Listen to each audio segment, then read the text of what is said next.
ఇవాళ రేపు మోసాలు చేస్తున్న ఈ రోజులల్లా కుక్కకున్న విశ్వాసం లేకపాయే అంటారు. అయితే ఇక ముచ్చట పెద్దోళ్ళు ఉత్తగానే చెప్పలేదు అనిపిస్తుందిలో.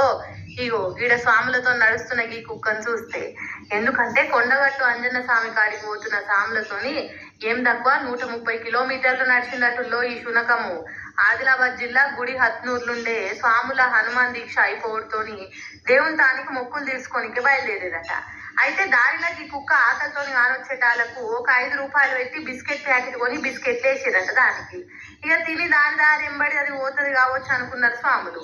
అయితే చేసిన మేలును నేనెట్లా మర్చిపోతా అనుకున్నదో, లేకుంటే కొండగట్టు అంజన్నకు నా ముక్కు సూతున్నది పాండ్రి, నేను సూతొస్తా అన్నట్టే స్వాములతోని కొండగట్టుకు నడక షురువు చేసింది.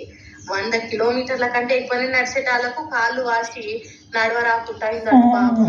కొండగట్టు కోనికి వాళ్ళతో నడుచుకుంటూ వస్తున్న ఈ కుక్కకు ఇట్లా అయ్యేటాలకు దాని కాళ్ళకు మందులు ఇట్లా రాసి సాక్షులు తొడిగిరట. ఇంట్లో ఒక మనిషికి ఏమన్నా అయితే ఎంత రంది పడతారో అంతగండం బాధపడతారట. కాళ్ళు నడవరాకుండా అయినా సుత నడక మాత్రం ఆపేటట్టుల్లో ఈ కుక్క. కొండగట్టు అంజన్న కాడికి స్వాములతో నడుస్తున్న కుక్క ఫోటోలు వీడియోలు మస్తుగా వైరల్ అవుతుంది.